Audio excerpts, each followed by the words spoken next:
So I sat down to play one small poker game with a broken Omega student, and I woke up with no crown, no kingdom, and a wolf hoodie on backwards. He didn't just beat me, he bankrupted me. My guards bowed to him now. My own throne had his gym bag on it. I lost my whole kingdom over 3 bad cards and 1 bluff. And the worst part, I liked losing. I think I liked him more.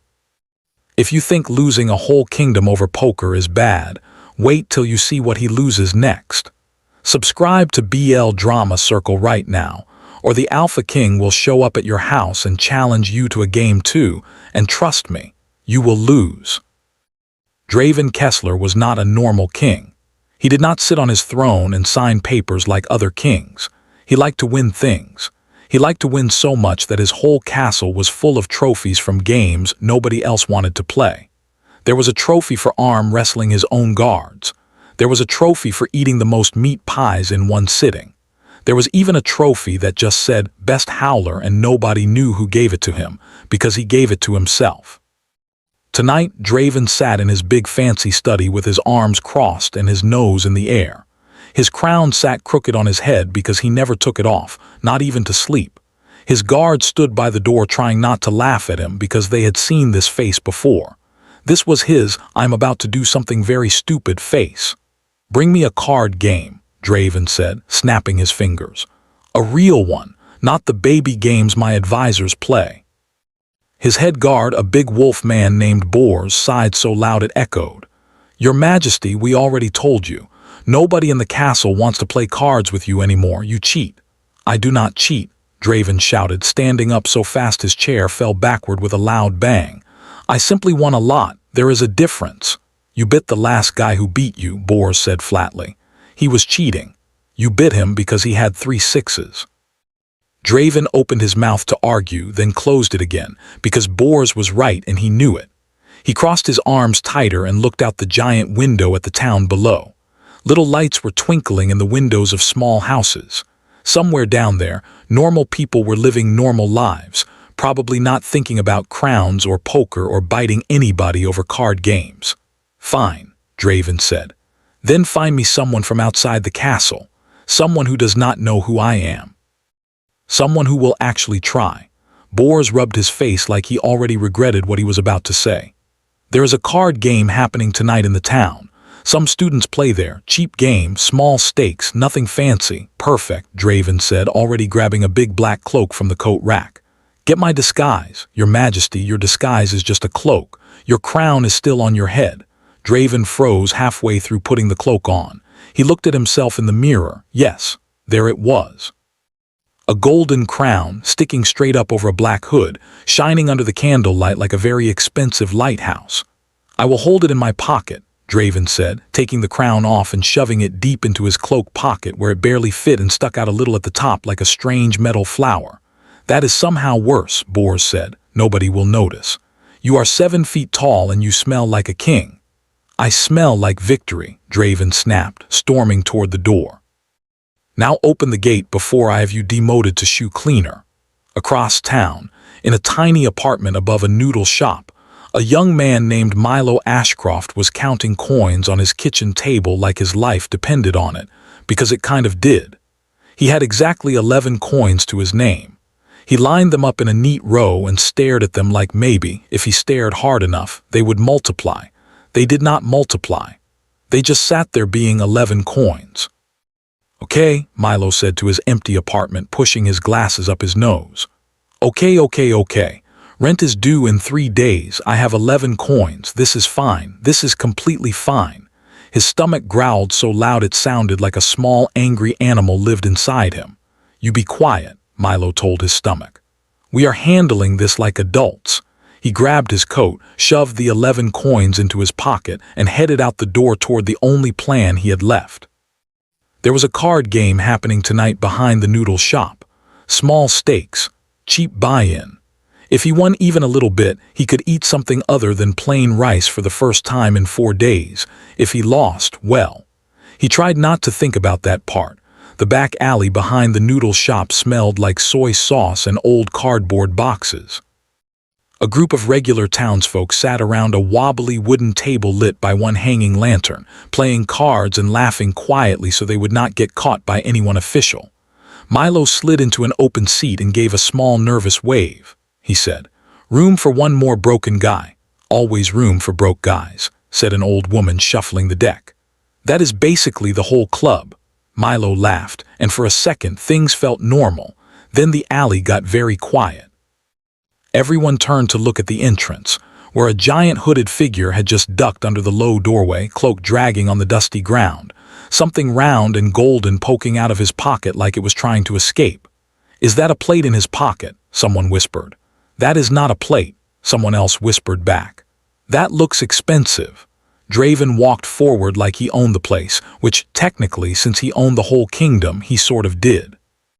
He pulled out the only empty chair, which happened to be directly across from Milo, and sat down with the confidence of a man who had never lost anything in his entire life. "I would like to play," Draven announced, in a voice that was definitely not a normal town voice. It was a voice used to obey. A voice with an echo built into it somehow. Even in a tiny alley, Milo blinked at him. "Okay, big guy, you can play. You do not have to announce it like a royal decree." Draven's eyes twitched. "I was not decreeing anything." "You weren't," Milo said, dealing him in. "What's your name?" Draven opened his mouth to say his real name, then panicked, because kings are not supposed to gamble in back alleys, and quickly said the first thing that popped into his head. "Dave." The old woman across the table snorted so hard she almost dropped her cards. "Dave, right. And I'm the queen of everywhere." "You may address me as Dave," Draven said stiffly, adjusting his hood, which slipped slightly, showing one very sharp, very unusual, very not normal townsfolk ear. Milo squinted at him. "Dave, buddy, your ear is doing something weird." Draven yanked the hood back down so fast it nearly knocked his own crown loose from his pocket. "It is a very normal ear. It's pointy. Ears are pointy if you look closely enough." Milo stared at him for a long moment, decided this was not worth the argument, and shrugged. "Whatever you say, Dave, ante up." They played a few small rounds first, warming up, nothing serious. Milo won 2 hands, Draven won 1. Draven's competitive side, which normally lived very close to the surface, started creeping up through his whole body like heat rising off a stove. "Interesting," Draven muttered, staring at his cards like they had personally insulted his mother. "You play well for a street peasant." "I'm a student, not a peasant," Milo said, not even looking up from his cards. "And I'm about to take your money, so maybe save the trash talk for when you're winning." "I do not lose."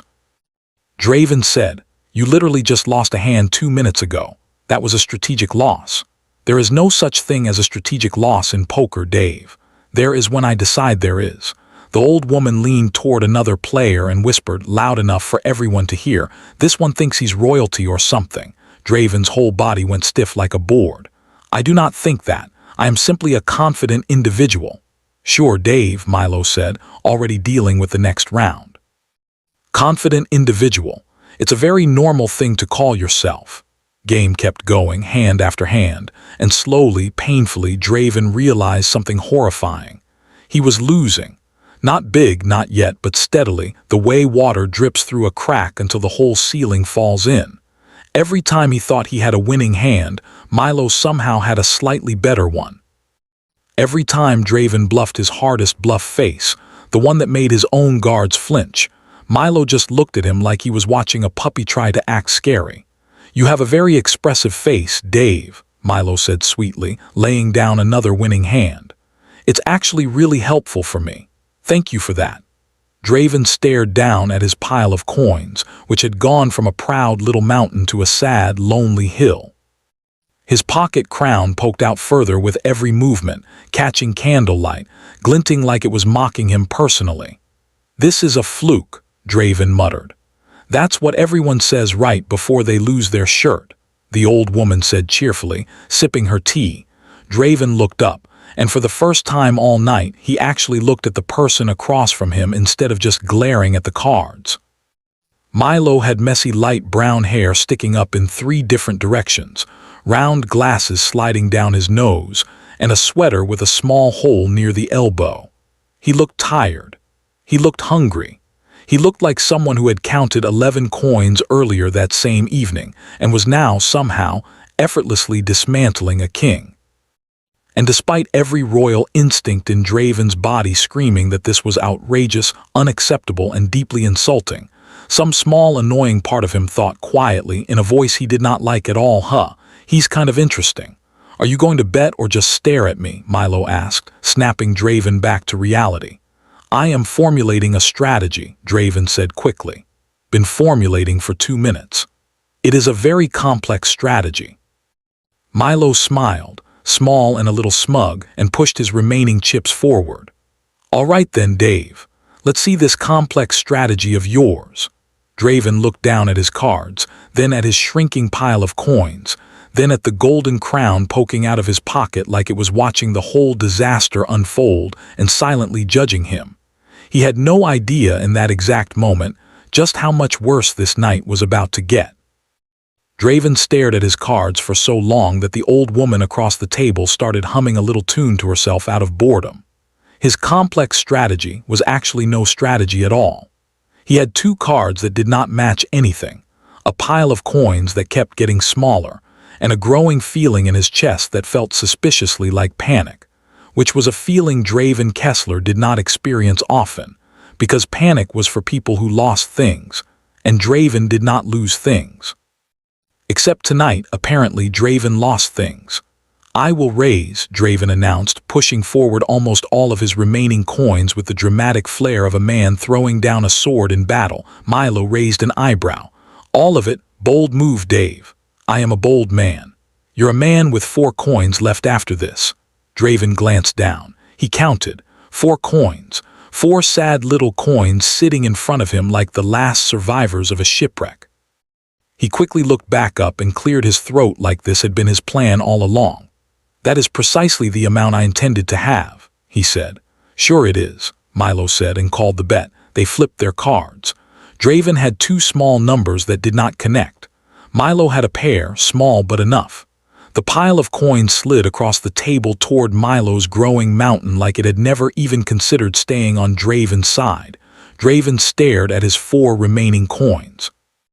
He picked one up, turned it over in his fingers and set it back down very gently as if it might break. This is unacceptable, he muttered. You keep saying that, Milo said, stacking his winnings into neat little towers because apparently even in an alley card game, Milo was somehow organized about his chaos. But it keeps happening.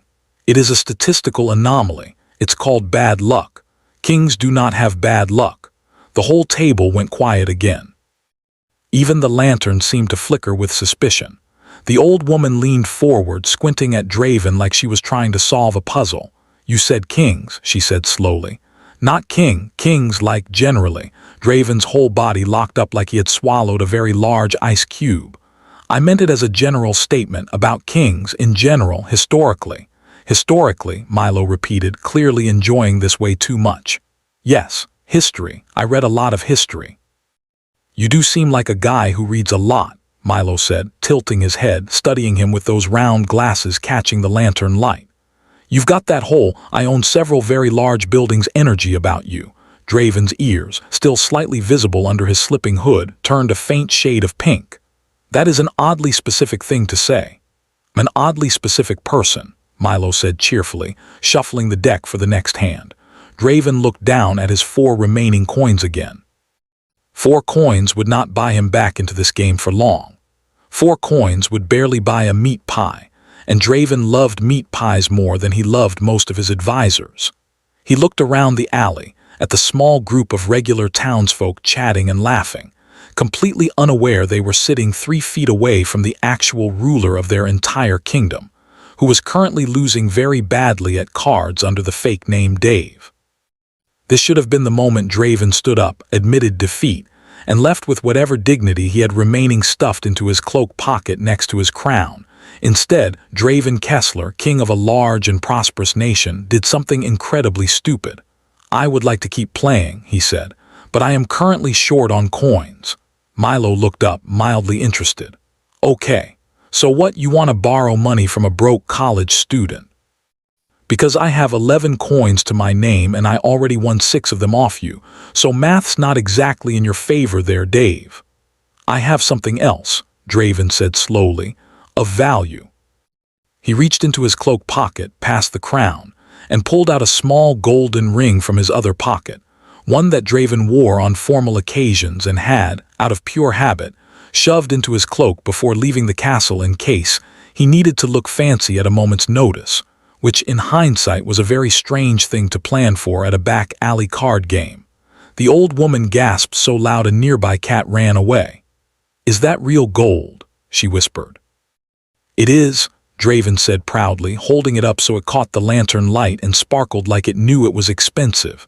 Milo leaned forward, squinting at the ring, then at Draven, then back at the ring.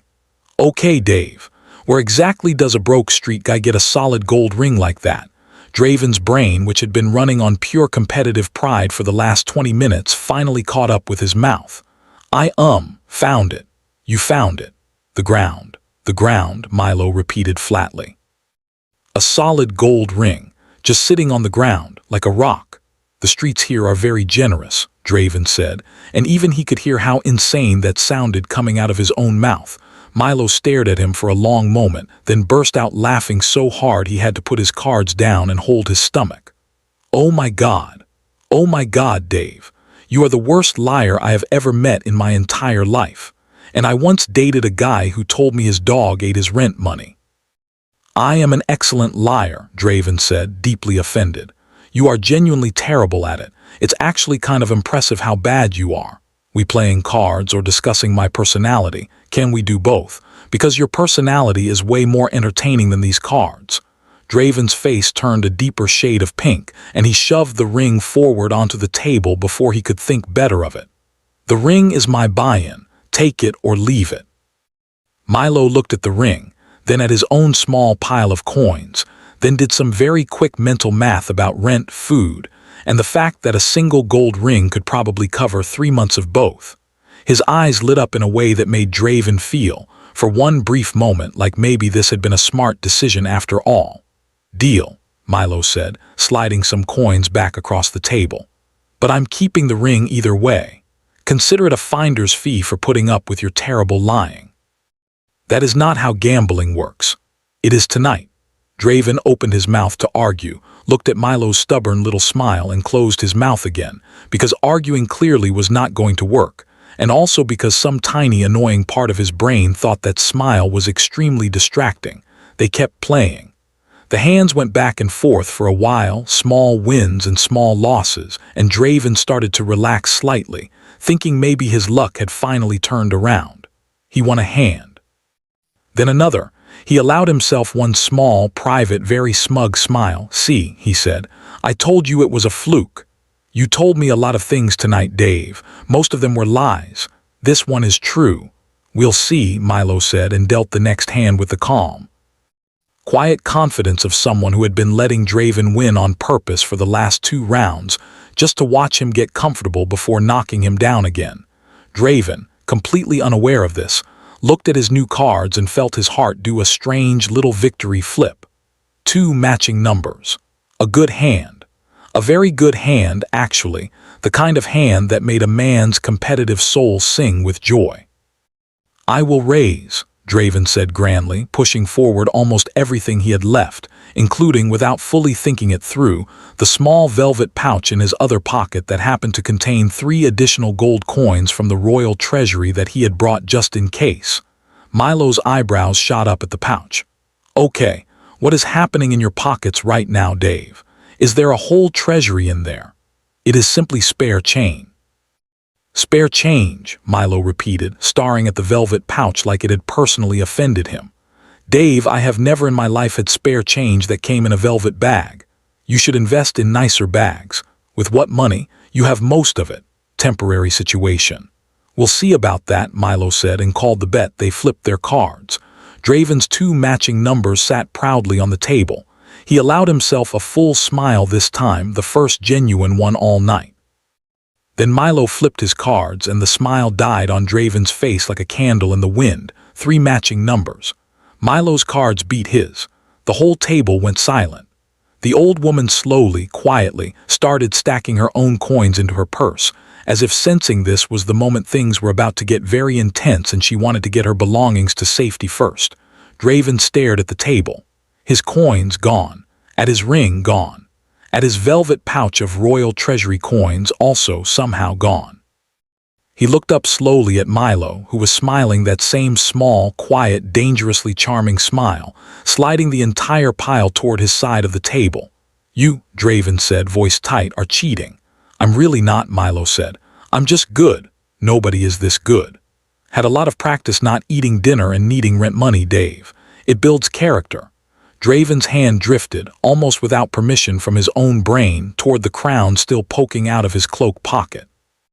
It caught the lantern light one more time, gleaming, golden, expensive, and completely, catastrophically visible now that his hood had slipped even further down.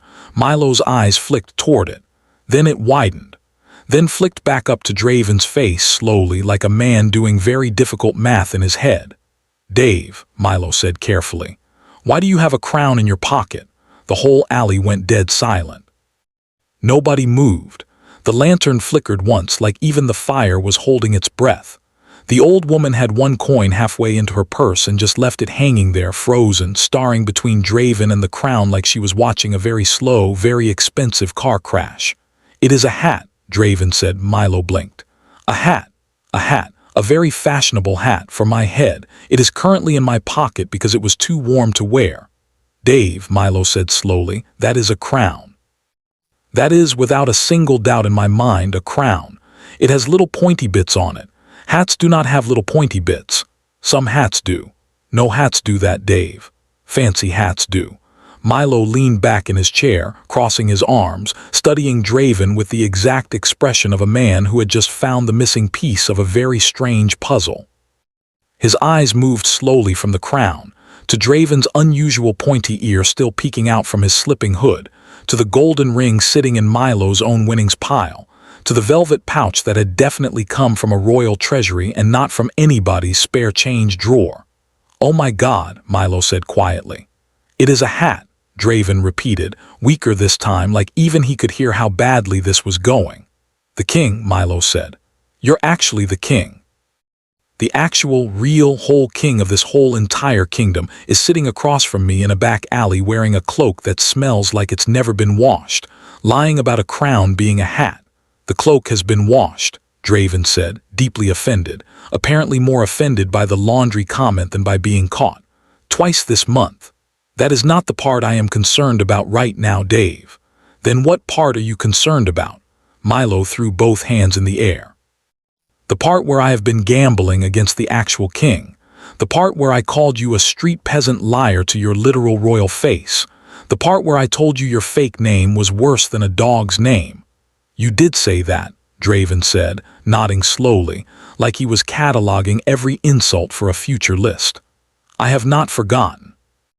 "I need to sit down," Milo said, even though he was already sitting down, which somehow made it funnier, because he just sort of sank lower into his chair like his whole body was trying to escape through the seat. The old woman finally finished putting her coin away, very carefully, very quietly, and stood up from the table with the slow, deliberate movements of someone trying not to startle a large, dangerous animal. "I think," she said, "that I am going to go home now. This has gotten very interesting and I am too old for it to be interesting." She left. The other players at the table followed shortly after, mumbling something about needing to feed a cat or check on soup, excuses that got worse and worse the faster they walked away, until it was just Draven and Milo sitting alone under the one flickering lantern, surrounded by scattered cards and a pile of coins that used to belong to a king. "Okay," Milo said, rubbing his temples like this was giving him a headache. "Okay, let's talk this through calmly. You're the king. You've been lying to me all night. You called yourself Dave, which genuinely, of every fake name in the world, Dave. That's what you went with." It felt approachable. "You are not an approachable person, Dave. You are a 7-foot-tall man who smells like expensive candles and just tried to convince me a crown was a hat.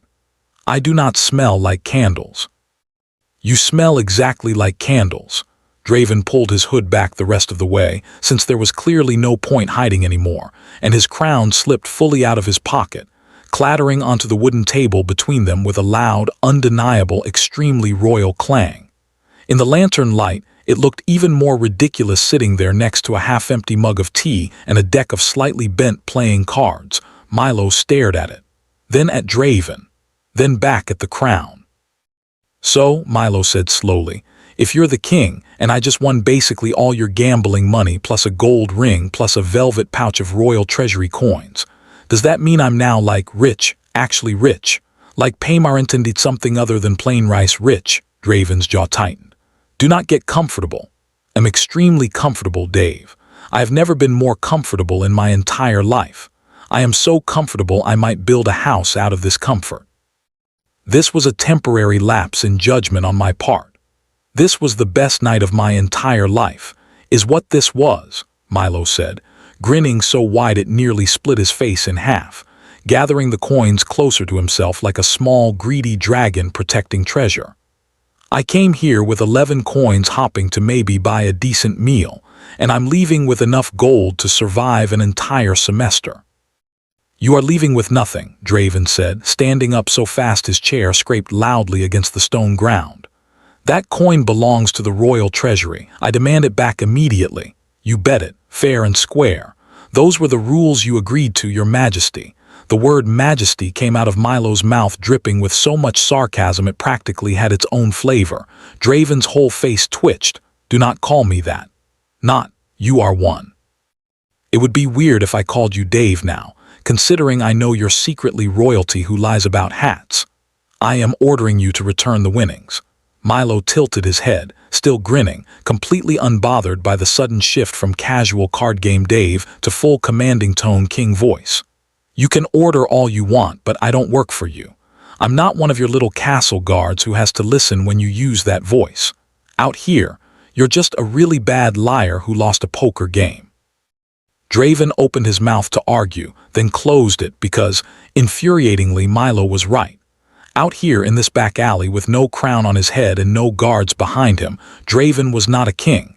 He was just a man who had gambled away half his personal treasury to a broke Omega student with sharp eyes and an even sharper mouth. "This is unacceptable," Draven muttered for what felt like the 10th time that night.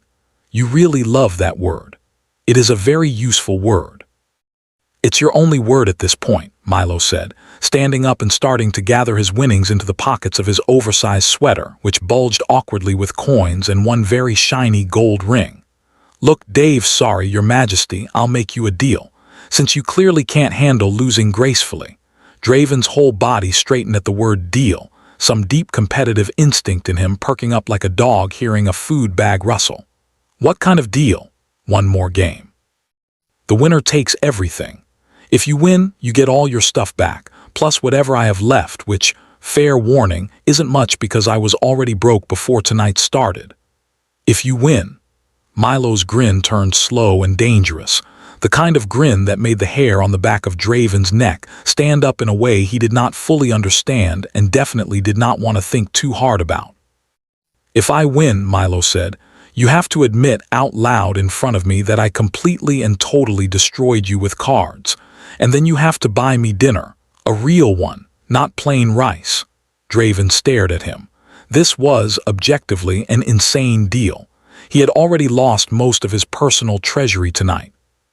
Common sense, the small quiet voice buried deep beneath years of royal pride, was screaming at him to walk away right now, march back to the castle, and never think about back alley card games or messy-haired Omega students ever again. Draven sat back down. "Deal," he said. Milo laughed, sitting back down across from him, already reaching for the deck of cards with the excited energy of someone who genuinely could not believe how well this night had gone. "You really don't know when to quit, do you, Your Majesty?" "I am a king," Draven said, straightening his spine, picking his crown back up off the table and setting it firmly, defiantly back on his own head where it belonged. "Quitting is not in my vocabulary." "Losing apparently is, though," Milo said sweetly, shuffling the deck. Draven glared at him. Milo just smiled back, completely unbothered, and for one strange, fleeting moment, under the flickering lantern light, surrounded by scattered coins and empty tea mugs, Draven thought that smile was possibly the most dangerous thing he had encountered in his entire royal life, more dangerous than assassins, more dangerous than war, more dangerous, certainly, than poker. He had absolutely no idea how right he was. Word travels fast in small towns, especially when the word is, the king is gambling in an alley behind the noodle shop. By the time Draven and Milo started their next hand, a small crowd had gathered at the mouth of the alley, whispering, pointing, and generally acting like they were watching the most exciting event of the century, which, for this particular town, they probably were. "Go home," Draven said, without looking up from his cards, waving one hand at the crowd like he was shooing away pigeons. Nobody moved. If anything, more people arrived. Someone had brought a small stool to sit on. Someone else was selling roasted nuts to the growing audience, because apparently entrepreneurship does not stop just because a king is having the worst night of his life. "Not going to leave, Dave," Milo said, not even bothering to whisper. "You're basically a free show at this point." "I am not a show." "You're sitting in an alley in a dirty cloak with your crown crooked on your head, gambling against a broke college student. That is, by definition, a show." Draven reached up and straightened his crown, which had indeed slipped slightly sideways, giving him a look less like royal authority and more like a very confused party guest. "It is not crooked. It's extremely crooked. Is at an intentional angle. Nobody wears a crown at an intentional angle, Dave. That's not a fashion choice. That's a man losing his grip on reality one card at a time." The crowd, someone shouted, bet on the Omega, and a small ripple of laughter and agreement spread through the onlookers. Another voice yelled, 10 coins says the king cries before midnight. And to Draven's absolute horror, several people actually started making bets on that exact outcome. Exchanging coins right there in the street like this was a proper sporting event. "I am not going to cry," Draven announced loudly to the crowd, which only made more people laugh because announcing you are not going to cry is, historically, something people say right before they cry. "Focus, Your Majesty," Milo said, sliding the cards across the table. "You've got a game to lose. I intend to win this round." "That's cute. You intended to win the last 4 rounds too." Draven picked up his cards and stared at them with the intensity of a man trying to set them on fire using only his eyeballs. He had 2 matching numbers again, decent but not incredible, the kind of hand that required actual strategy rather than blind royal confidence. He glanced up at Milo, trying to read his face for any hint of what he might be holding. Milo's face gave away absolutely nothing. He just sat there, sipping the last cold dregs of his tea, humming a little tune under his breath, completely relaxed like a man who had already won this hand and every hand after it for the rest of his natural life. "You are doing that again," Draven said. "What thing?" "The humming thing. It is very distracting." "I always hum when I'm thinking, Dave. It's a personality trait, nothing to do with the cards." "It is entirely to do with the cards." "Prove it." Draven could not prove it, which annoyed him even more, so he glared silently at his cards instead, trying to ignore the small crowd now placing side bets on how long the humming would continue, and whether Draven's left eye would start twitching again like it had during the last round. "I will bet the crown," Draven said suddenly. The entire alley went silent. Even the roasted nut vendor stopped mid-scoop. Milo slowly lowered his tea mug. "You'll bet what now?" "The crown," Draven repeated, taking it off his head and setting it directly in the center of the table with the same dramatic energy he had used for the ring earlier, except this time. Even Draven himself seemed slightly stunned by his own decision, like his mouth had made a choice his brain had not been consulted about. "Dave," Milo said carefully, "that is your literal crown, the one that makes you the king. Are you sure you want to just casually toss that onto a poker table? I have several crowns." "You have several crowns," Milo repeated flatly. "It is not my only crown. There is a formal one, a ceremonial one, a smaller one for hunting trips, and this one, which is my everyday crown." "You have an everyday crown," Milo said, staring at him with the expression of someone slowly realizing they had wandered into a very strange dream. "That is, without question, the most ridiculous sentence I have ever heard a grown man say out loud. It is a practical wardrobe system. It's insane is what it is." Milo looked down at the crown sitting in the middle of the table, gold and gleaming under the lantern light, and something in his eyes shifted, calculating, thinking. The same look he probably got right before an exam he was determined to pass. "Okay, fine, I'll match it." "With what?" Draven asked. "You have already won most of your own money back plus mine. What do you possibly have left that is worth a literal crown?" Milo grinned, reached into the pocket of his bulging sweater, and pulled out a small, slightly worn student identification badge with his photo on it, looking significantly less put together than he did now, hair even messier, glasses slightly crooked in the photo. "My dignity," Milo said, setting the badge down next to the crown with mock solemnity. "It's basically all I've got left after tonight, and you've already seen most of it fall apart anyway, so." Draven stared at the little badge sitting next to his golden crown, and despite every ounce of royal frustration boiling inside him, something cracked in his chest and came out as a short, surprised laugh, the first real laugh he had let out all night. "That is not a fair trade," Draven said, still half laughing. "A crown for a piece of paper with your unfortunate photograph on it." "Hey, this photo is a masterpiece. I look very serious in it, very academic. You look like you were being chased by a bee." "I was being chased by a bee. That's exactly what happened right before they took it. This whole night is just a long pattern of me having terrible luck with timing." Crowd outside the alley had started laughing along with them now, the tension of the earlier standoff melting into something lighter, funnier, the way tension always seems to when two people who are clearly enjoying themselves forget they have an audience at all. "Fine," Draven said, still smiling slightly, shaking his head. "The crown against your dignity. Absurd stakes for an absurd night." "You started it with the crown, Dave. I'm just matching your energy." They flipped their cards. Draven's heart, embarrassingly, actually sped up a little as he turned his over, some deep buried hope flaring up despite every previous loss tonight suggesting hope was probably not warranted anymore. Two matching numbers. A decent hand. Milo flipped his cards slowly, dragging out the moment with obvious enjoyment, savoring every second of Draven's growing anxiety. Three matching numbers. The crowd outside erupted into cheers and groans depending on which side of the bets they had placed. Someone shouted, "Pay up." He cried with his eyes, even if not with tears, "That counts," which started an entirely new argument among the onlookers about the technical definition of crying. Draven stared at the crown sitting on the table, now, technically, no longer his crown at all. "You," he said slowly, "are either the luckiest person alive, or you have been hustling me this entire night." Milo reached forward and picked up the crown, turning it over in his hands with obvious delight, completely unbothered by the mild threat in Draven's voice. "Maybe it's both, Your Majesty. Maybe I'm just built differently." He set the crown, very casually, right on top of his own messy hair, where it sat slightly too big, tilting sideways over one ear, looking about as far from royal as physically possible on a person who was currently wearing an oversized sweater with a hole in the elbow and had gambling winnings shoved into every available pocket. The crowd absolutely lost it.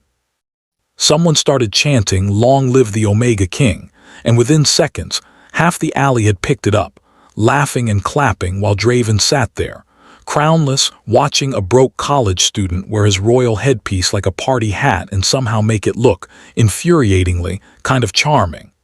"Give that back," Draven said, though the command in his voice had gone noticeably softer than it had been all night. "Make me," Milo said, grinning wide underneath the crooked crown, and Draven, king of a large and prosperous nation, realized with growing horror that he genuinely, actually, did not want to. The crowd eventually got bored, the way crowds do, and wandered off to find their next source of entertainment, leaving Draven and Milo alone again in the alley, surrounded by scattered coins, empty tea mugs, and the wreckage of what used to be a proud royal treasury. The lantern had burned low, casting everything in a soft orange glow that made the whole scene feel strangely cozy despite the fact that Draven had just lost his actual crown to a stranger in a sweater. Milo still had the crown on, tilted sideways, and had not shown the slightest interest in giving it back. Draven said, watching him count coins into little stacks. Most people, upon discovering they are speaking to their actual king, would show some level of respect. I showed you respect for the first 20 minutes, Milo said, not looking up. Then you tried to tell me a crown was a hat, and I decided respect was overrated. That was a moment of poor judgment. You've had a lot of those tonight. Draven opened his mouth to argue, then closed it because, once again, infuriatingly, Milo was correct. He leaned back in his chair and studied the other man properly for the first time all night, without the fog of competitive panic clouding his vision.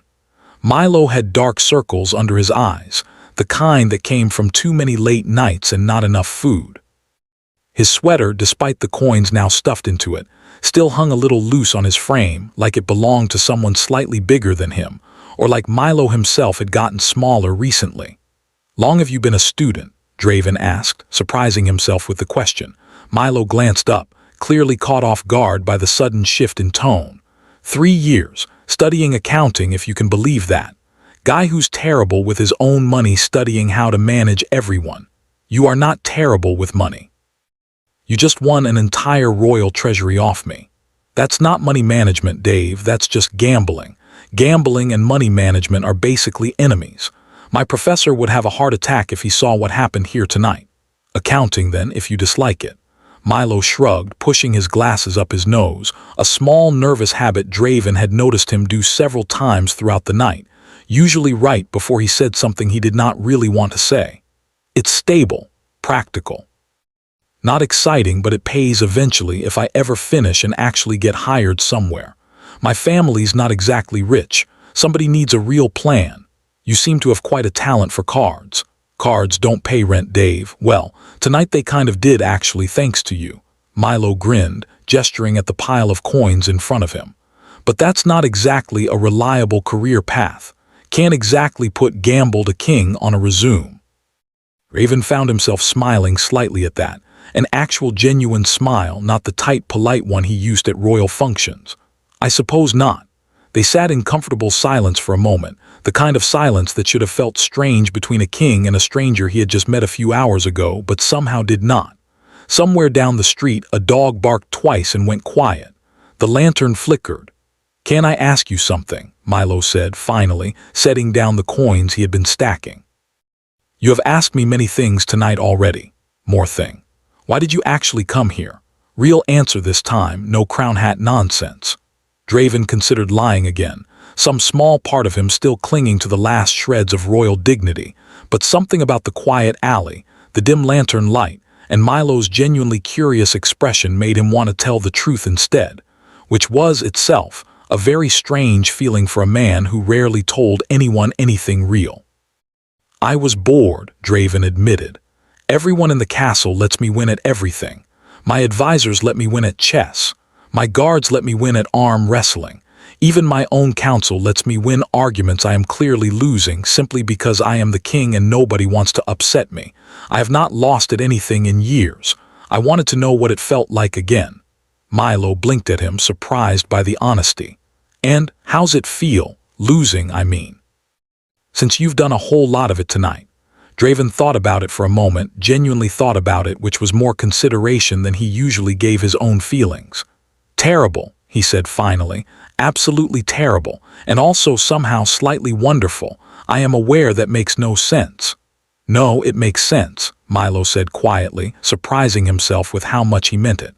Nobody challenges you, so nobody makes you feel anything real. Winning against people who let you win isn't actually winning, it's just decoration. Draven stared at him for a long moment, something shifting behind his eyes. That is a surprisingly wise thing for a broke accounting student to say. I have my moments, Milo said, shrugging, though a small proud smile tugged at the corner of his mouth. Mostly between moments of eating plain rice and crying about tuition, but I have my moments. You truly eat plain rice regularly. Regularly is generous. It's more like exclusively lately. Milo laughed, but there was something a little tired underneath it. Something Draven recognized because he had heard that exact tired laugh from his own soldiers sometimes. The ones who joked about hardship because joking hurt less than admitting it plainly. Draven looked down at the pile of coins sitting in front of Milo, the ring, the velvet pouch, and felt something uncomfortable twist in his chest that he did not immediately recognize, because it was not a feeling kings typically got to experience. It took him a moment to identify it: guilt. He felt guilty, not about losing the money. About the fact that somewhere in his own castle, there were rooms full of gold sitting untouched in vaults, entire treasuries collecting dust, while 3 feet away from him sat a person who had spent tonight risking everything he had for the chance of eating something other than rice. "Keep it," Draven said suddenly. Milo looked up, confused. "Keep what?" "All of it. The coins, the ring, the pouch. You won it fairly, and frankly, my treasury will not miss it." Milo's expression shifted through several stages very quickly: surprise, suspicion, and then something softer that he tried very hard to hide behind a joke. "Careful, Dave. That almost sounded like kindness. Are you sure you're actually a king and not some kind of imposter king pretending to be nice to win back your dignity points?" "I am simply stating a fact. The money means very little to me. It clearly means quite a lot to you." "It does," Milo admitted quietly, all the joking suddenly gone from his voice, replaced by something more honest. "It really, really does. Thank you. Genuinely. You are welcome. Genuinely." They sat there for a moment, the crown still sitting slightly crooked on Milo's head, coins scattered across the table between them, and something in the air had shifted, gotten warmer somehow, less like a king and a stranger, and more like 2 people who had accidentally stumbled into actually understanding each other over the course of one deeply chaotic evening. "I still want my crown back, though," Draven said, breaking the moment before it could get too soft, because feelings were not something he was fully prepared to deal with tonight on top of everything else. Milo laughed, reaching up to adjust the crown, which slid slightly further sideways instead of straightening. "You'll have to win it back fair and square, Your Majesty. Rules are rules. I believe I have proven tonight that I am incapable of winning against you." "Probably true," Milo agreed cheerfully. "But you can keep trying. I do enjoy watching you lose. It's very entertaining. 10 out of 10. Would watch again," Draven groaned, dragging one hand down his face, though there was a small, reluctant smile hiding underneath his exasperation.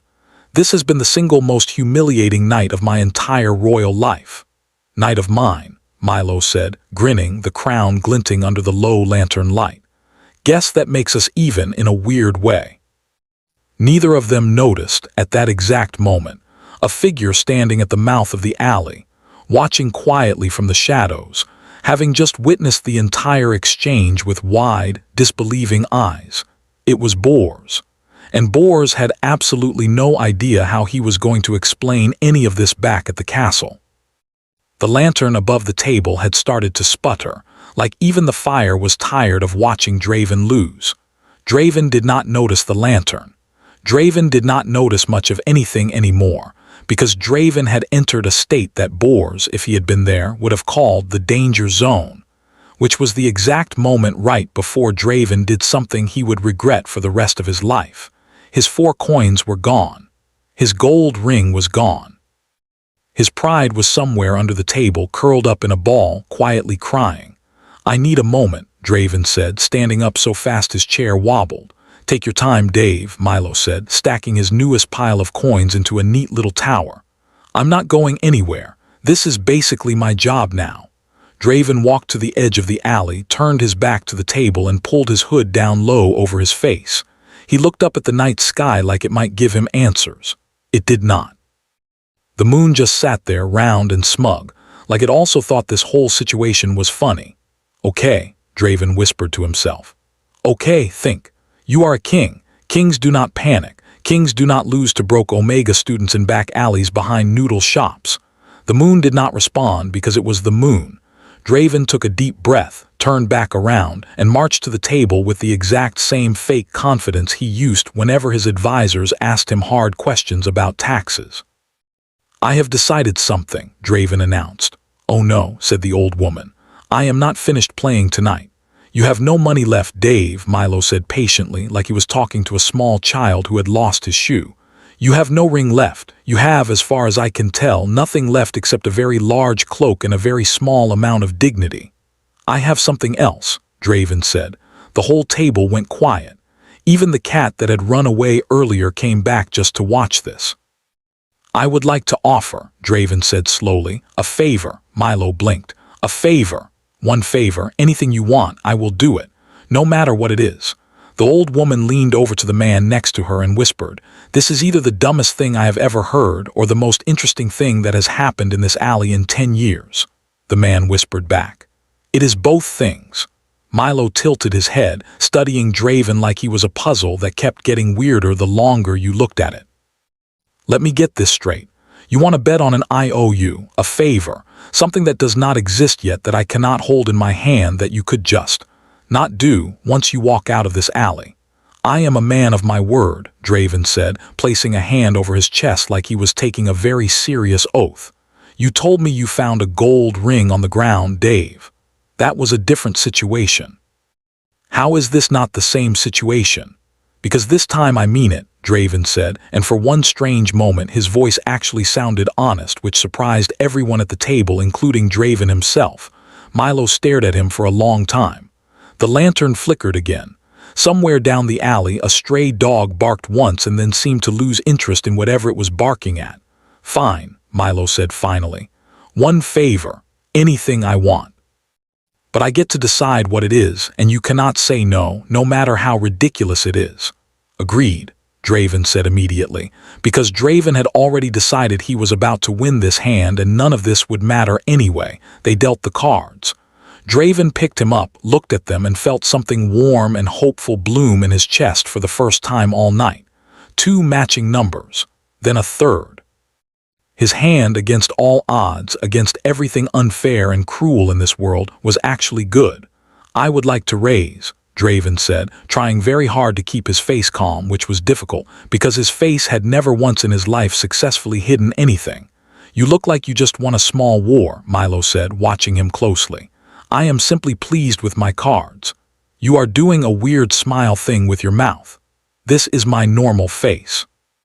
Normal face looks like you are trying not to laugh at a funeral.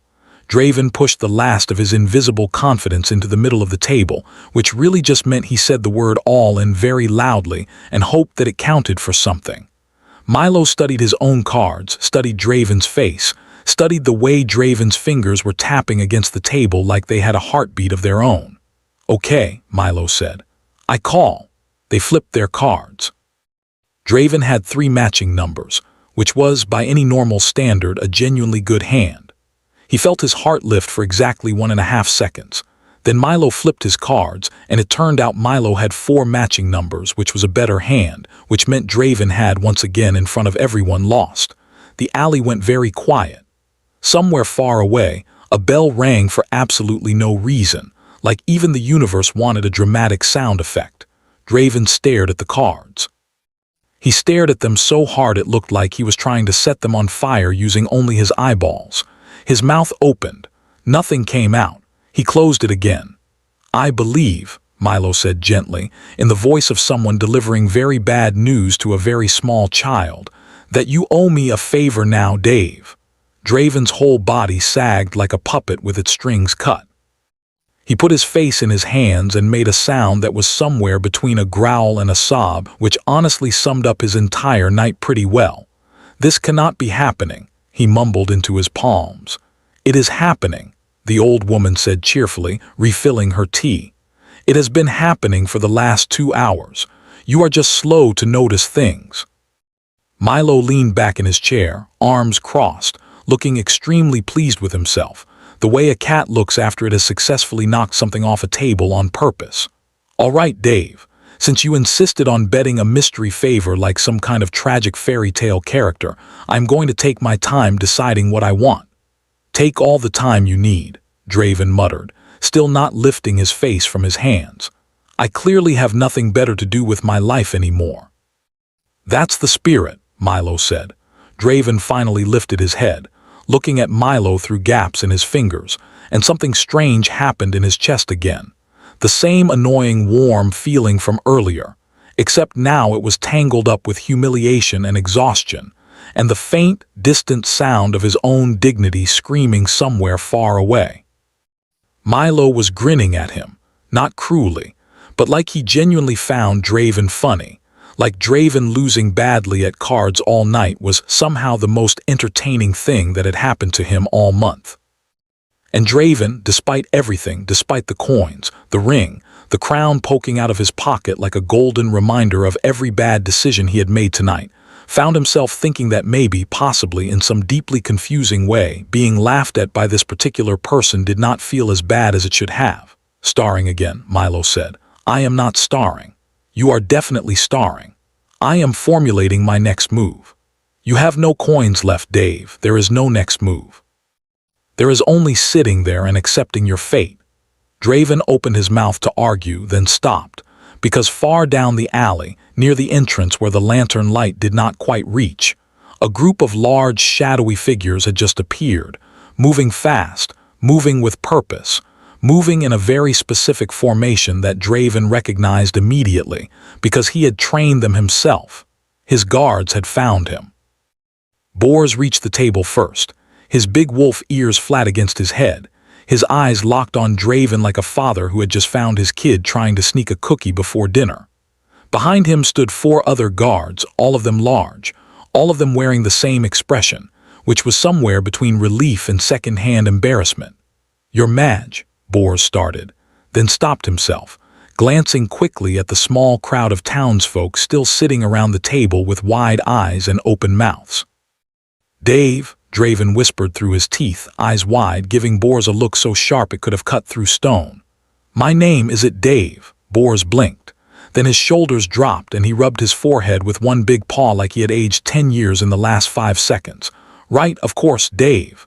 You cannot just say things like that in public, Draven hissed. You are wearing your crown in your pocket, Bors said flatly. It is currently glowing under the lantern light like a small sun. Draven looked down.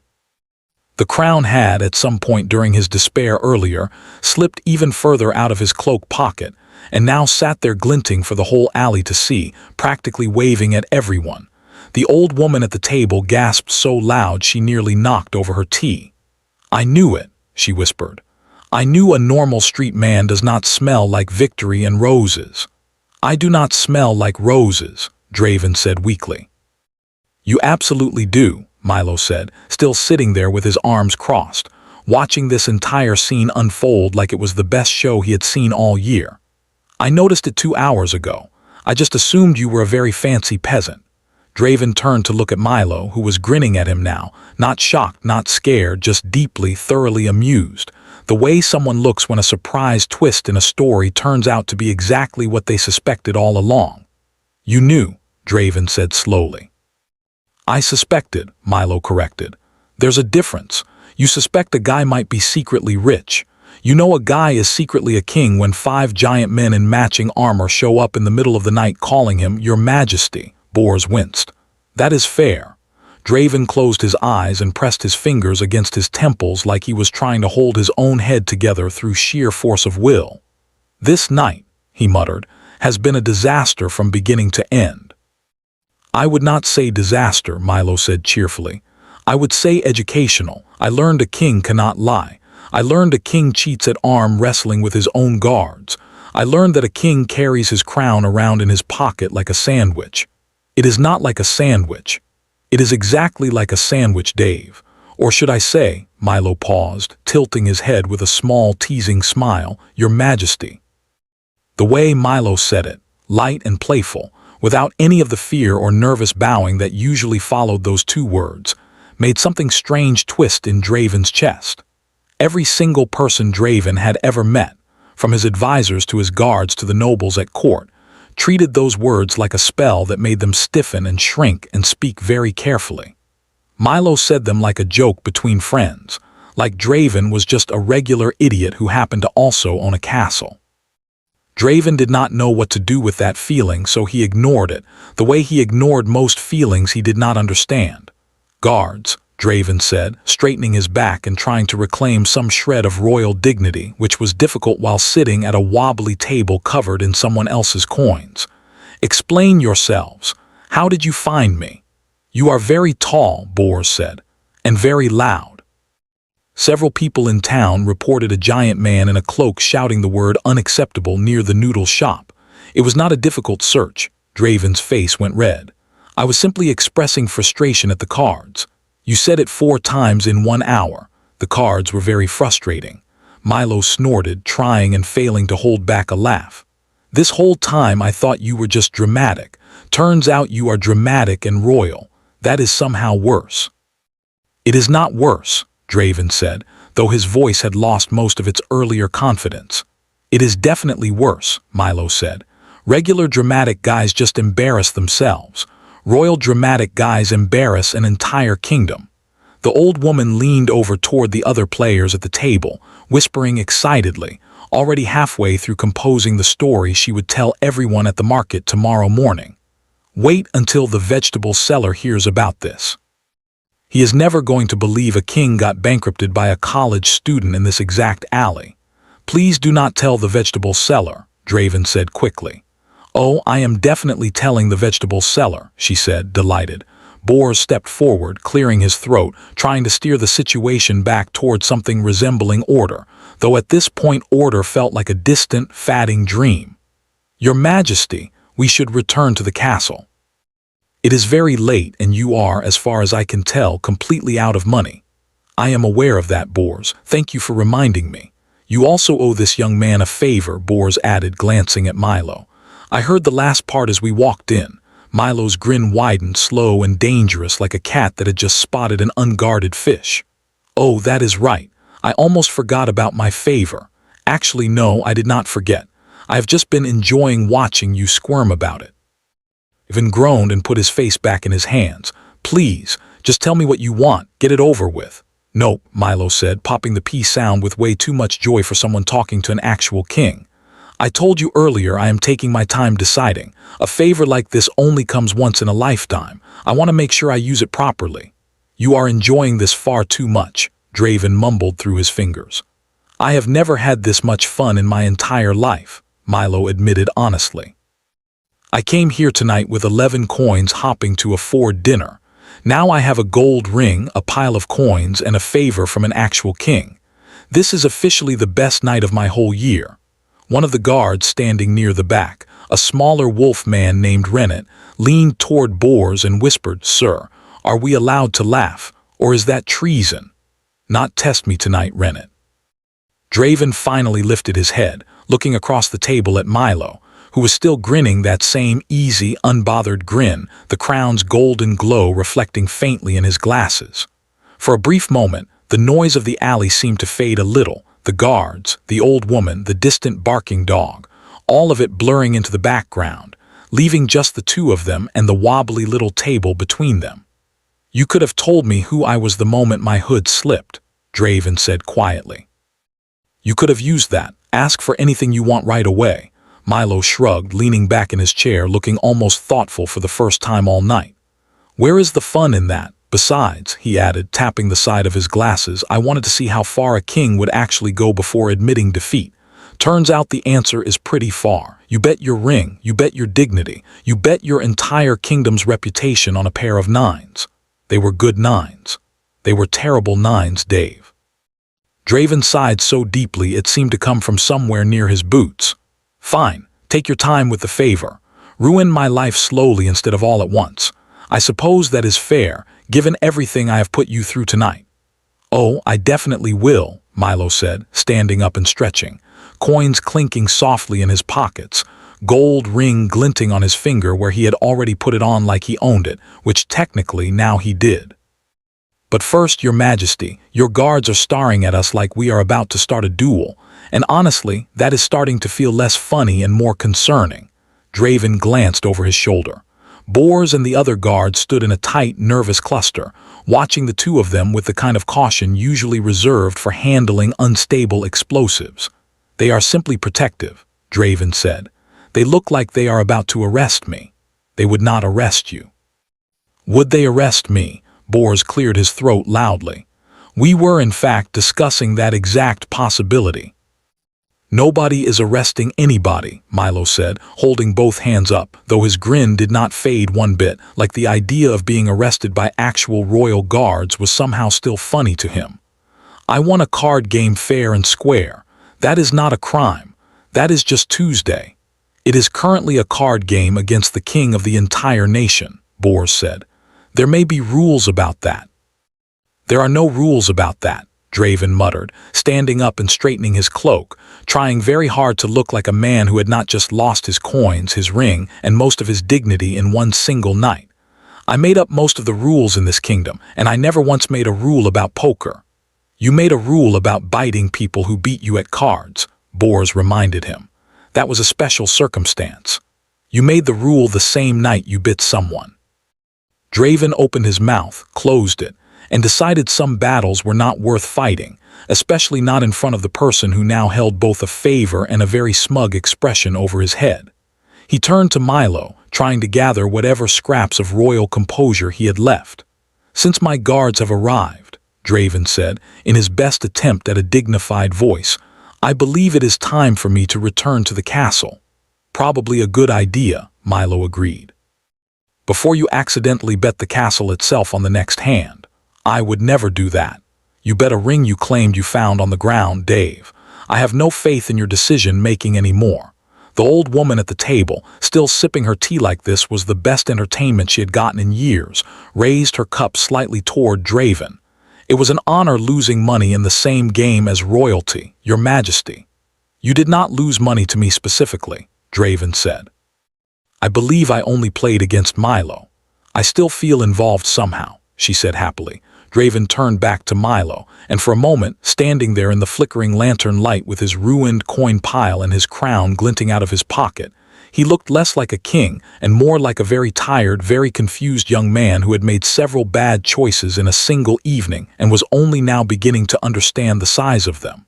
About the favor, Draven said slowly. I meant what I said. Whatever you want, within reason, I will do it. Within reason, Milo repeated, raising an eyebrow.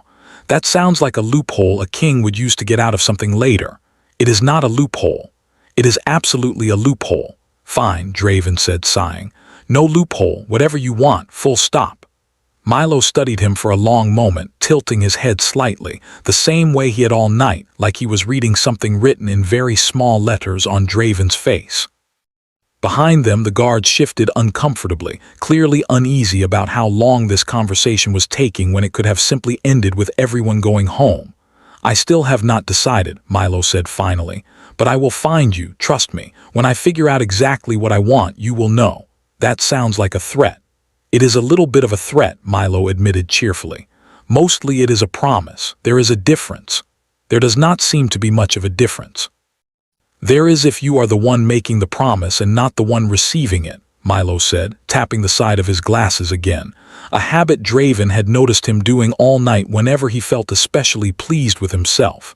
Bors cleared his throat loudly, clearly done with the amount of standing around happening in a dark alley at this hour. Your Majesty, the castle, now, if possible. Draven nodded, turning to leave, cloak swishing dramatically behind him in a way that would have looked very impressive if his crown had not still been sticking halfway out of his pocket like a loose coin in a couch cushion. He took 2 steps, then stopped and turned back around because some annoying, curious part of him needed one more piece of information before he could let this night end. Your name, Draven said. Your full name, not just Milo. Milo blinked, surprised by the question. Milo Ashcroft.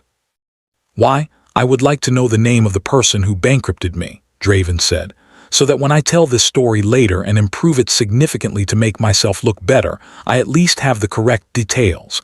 Milo laughed, a real laugh this time, loud and sudden, the kind that made the old woman smile just from hearing it. You are going to lie about tonight, aren't you?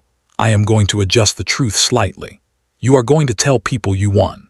I am going to tell people it was close. It was not close, Dave. I mean, Your Majesty, I still have not decided what to call you. Is fine, Draven said quickly, glancing nervously at the small crowd still watching them. For now, until I figure out how to handle the fact that half this alley now knows who I actually am. Your secret is safe with us, the old woman said, raising her teacup solemnly, though the gleam in her eye suggested the story would be halfway across the market square by sunrise. Draven groaned quietly and turned to leave again, guards falling into step around him, forming their usual protective circle. though tonight it felt less like protection and more like an escort for someone who had just embarrassed an entire royal bloodline in one evening. He walked several steps before glancing back one more time, just briefly, just enough to see Milo still standing by the table, coins in his pockets, ring on his finger, watching Draven go with an expression that was somewhere between amusement and something else, something Draven could not quite name. "This is not over," Draven called back, trying to sound threatening and mostly succeeding in sounding like a man trying very hard to have the last word. "I know," Milo called back, grinning. "I still have a favor to collect, remember." "I meant beyond the favor." The words left Draven's mouth before his brain had fully approved them, and the second they were out in the open, hanging in the cool night air of the alley, he felt his whole face go hot with the realization of what he had just admitted out loud, in front of his guards, in front of strangers, in front of the exact person he probably should not have said it to. Milo's grin faltered slightly, not from embarrassment, but from something quieter, something more curious, like he had just caught a glimpse of a piece of the puzzle he had not expected to find tonight.